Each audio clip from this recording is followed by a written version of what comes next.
তাকে ভালোবেসে পাওয়ার জন্য 2টা বছর অপেক্ষা করছি, তারপরেও সে আমার হয়নি। ও চাইলে হয়তো আমরা একসাথে থাকতে পারতাম, কিন্তু ও আমার হতে চায়নি।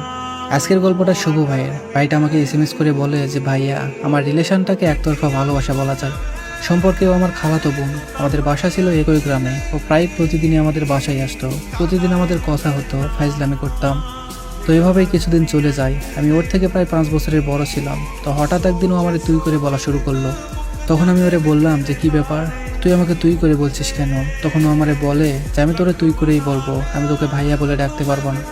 তো তারপর থেকে ও আমার বাসায় একটু বেশি আসতে শুরু করলো। আমি দুপুরবেলা ঘুমিয়ে থাকতাম, ও আমার ঘুম ভাঙিয়ে দিত, পানি ঢেলে দিত, আমাকে অনেকভাবে বিরক্ত করতো। আমি সব কিছু স্বাভাবিকভাবেই নিতাম। আমি বুঝতে পারতাম ও আমাকে পছন্দ করে, আমার ওকে ভালো লাগতে শুরু করে। আস্তে আস্তে আমি ওর প্রতি দুর্বল হয়ে পড়ি। ও যেদিন আমাদের বাসায় আসতো না, সেদিন খুব মিস করতাম ওকে। আমি চাইতাম ও আমাদের বাসায় আসুক, আমার সাথে ফাইজলামি করুক, আমাকে বিরক্ত করুক। আমি অপেক্ষায় থাকতাম ও কখন আমাদের বাসায় আসবে।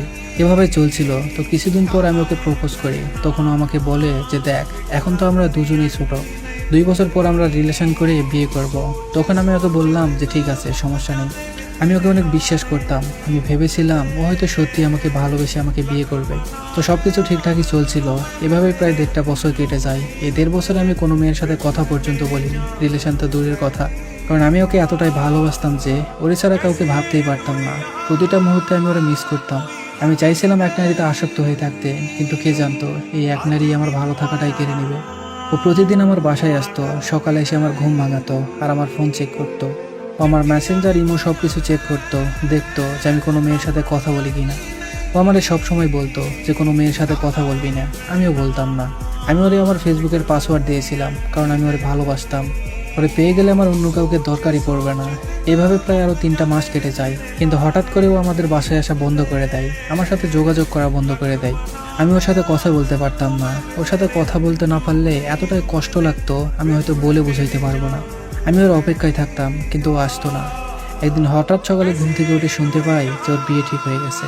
কিভাবে মেনে নিব বিষয়টা বুঝতে পারছিলাম না। বুকের ভিতরটা কেমন যেন ফেটে যাচ্ছিল আমার। ওই সময়টা আমার মনে হচ্ছিল যেন আমার নিঃশ্বাসটা বন্ধ হয়ে যাবে। পরদিন ওর খালাতো ভাই বলল যে আজ নাকি ওকে রিং পরাতে আসবে। কলিজাটা ফেটে যাচ্ছিল। বিকালে শুনি ওর বিয়েই হয়ে গেছে। এতদিনের আবেগ, ভালোবাসা আজ অন্য কারো হয়ে গেল। যেই মানুষটাকে নিয়ে এতটা স্বপ্ন দেখলাম, এত ভালোবাসলাম, সেই মানুষটাই আজ অন্য কারো। কিভাবে মেনে নিব এইসব জানি না। দিয়া, তোমাকে একটা কথা বলতে চাই। তুমি যদি আমায় ভালোই না বাসো, তাহলে এতদিন সময় নিলা কেন? এতদিন স্বপ্ন কেন দেখাইলা? এত ভালোবাসতে শিখাইলা কেন? যদি ভালোই না বাসো, তাহলে অন্য মেয়েদের সাথে কথা বলতে কেন দিতা না? এতটা ভালোবাসা শিখিয়ে আজ তুমি অন্য কারো হয়ে গেলে। একটাবার ভাবলেও না যে আমি কিভাবে থাকবো? এতটা কষ্ট না দিলেও পারতা। ভালো না বাসলে বলে দিতা, আমি কখনোই তোমাকে জোর করতাম না। ওরে ভুলে থাকার জন্য আজ আমি প্রবাসে। ওর দেওয়া কষ্টগুলো আমায় ভালো থাকতে দেয় না। জানি না কখনো ভুলে থাকতে পারবো কিনা। তবে আমি চাই ওকে ভুলে থাকতে, আবার আগের মতো ভালো থাকতে। কখনো চাইনি ও খারাপ থাকুক, সবসময় চেয়েছি ও ভালো থাকুক। আমার সবটুকু ভালো থাকাটা কেড়ে নিয়ে হলেও ও ভালো থাকুক। আমায় তো আর সাথে নিল না। যার সাথে ও ভালো থাকবে তার সাথেই ভালো থাকুক। একটা কথা আমি সবসময় বলে থাকি, যার যাই করেন কাউকে মিথ্যা স্বপ্ন দেখাবেন না। এই স্বপ্নগুলোর জন্যই মানুষ বেঁচে থাকে, আর এই স্বপ্নগুলো ভেঙে যাওয়ার জন্যই মানুষ বেঁচে থাকার চাইতে মৃত্যুকেই শান্তির বলে মনে করে। কী লাভ একটা মানুষকে মিথ্যে স্বপ্ন দেখিয়ে? ভালোবাসতে না পারলে সরাসরি বলে দেন। আজাইটা নাটক করে কারো ভালো থাকাটা কেড়ে নেবেন না। জীবনটা অনেক সুন্দর। মানুষ ছেড়ে যাবে, কষ্ট দেবে, ভেঙে দিবে, এটাই স্বাভাবিক। এত সিরিয়াসভাবে নেওয়ার দরকার নেই। কেউ কষ্ট দিচ্ছে, দেখ না। তারা যদি কষ্ট দিয়ে ভালো থাকতে পারে, থাকুক না। একদিন ঠিকই বুঝবে, কিন্তু কিছু করতে পারবে না, শুধু ভিতরে ভিতরে মরবে। যাই হোক, সবশেষে একটা কথাই বলি, জীবনে চাওয়াটা খুব অল্প রাখবেন, আর নিজের ভালো থাকা অন্যের হাতে তুলে দিবেন না।